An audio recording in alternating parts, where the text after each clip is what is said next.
అప్పుడు సిద్ధాశ్రమవాసులు కొందరు విశ్వామిత్రుని స్వాగతించి, బ్రహ్మర్షి, యాగరక్షణకే ఒక మహావీరుని తీసుకువస్తానని చెప్పి ముక్కుపచ్చలారని ఈ బాలకులను తీసుకువచ్చారేమిటి అని అడిగారు.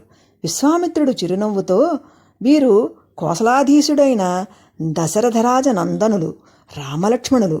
వీరు సుకుమారులుగా కనిపిస్తున్నా వీరి పరాక్రమం చండప్రచండం. ఈ రాముడే తాటకా సంహారం చేసి దండకారణ్యాన్ని జనావాసంగా మార్చాడు అని విశ్వామిత్రుడు చెప్పగా విన్న మునులు ఆశ్చర్యచకితులయ్యారు. తరువాత విశ్వామిత్రుడు సిద్ధాశ్రమవాసులతో కలిసి యాగవేదిక దగ్గర కూర్చుని ఆచమనం చేసి యాగదీక్షితుడై అగ్ని ప్రతిష్ఠ చేశాడు. యాగం ప్రారంభమైంది. రాముడు విశ్వామిత్రుని సమీపించి, గురుదేవా, యాగవిధ్వంసానికి రాక్షసులు ఎప్పుడు వస్తారు అని అడిగాడు. విశ్వామిత్రుడు బదులు పలకలేదు. అప్పుడు ఒక ముని రామునితో, చిరంజీవి, నేడు మొదలు 6 రాత్రులు ఈ యాగం కొనసాగుతుంది. యాగ సమాప్తి అయ్యే వరకు కౌశికుడు మౌనదీక్షలో ఉంటాడు. యాగ విధ్వంసానికి రాక్షసులు ఏ క్షణమైనా రావచ్చు.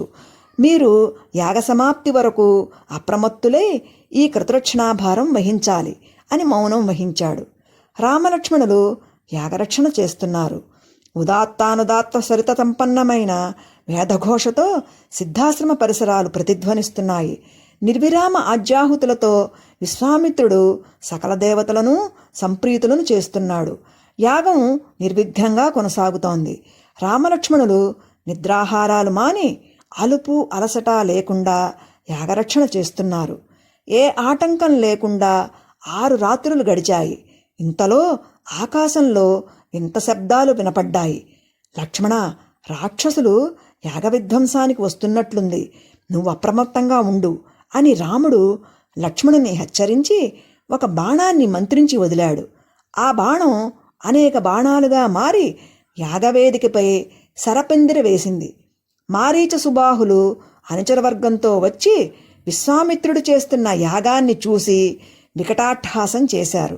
విశ్వామిత్రుడు చలించక యాగం చేస్తున్నాడు. రామలక్ష్మణులు మారీచు సుబాహులను చూశారు. మారీచుడు రామలక్ష్మణులను చూసి, సుబాహు, నా తల్లిని చంపిన కిరాతకులు వీరే అనుకుంటాను. ఇప్పుడే ఈ దుర్మార్గులను సంహరించి వీరి రక్తంతో నా తల్లికి తర్పణాలిస్తాను అనగా, మారీచ, తొందరపడకు, ముందీ యాగవిధ్వంసం చెయ్యాలి, తరువాత ఈ కుర్రకుంకల అంతు చూద్దాం అని మారీచునికి నచ్చచెప్పాడు.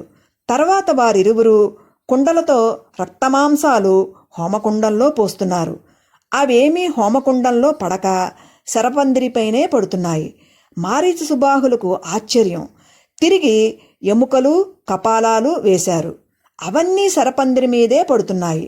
మారీచుడు అనుమానంతో ఆ శరపందిరిని నాశనం చెయ్యాలని ప్రయత్నించాడు.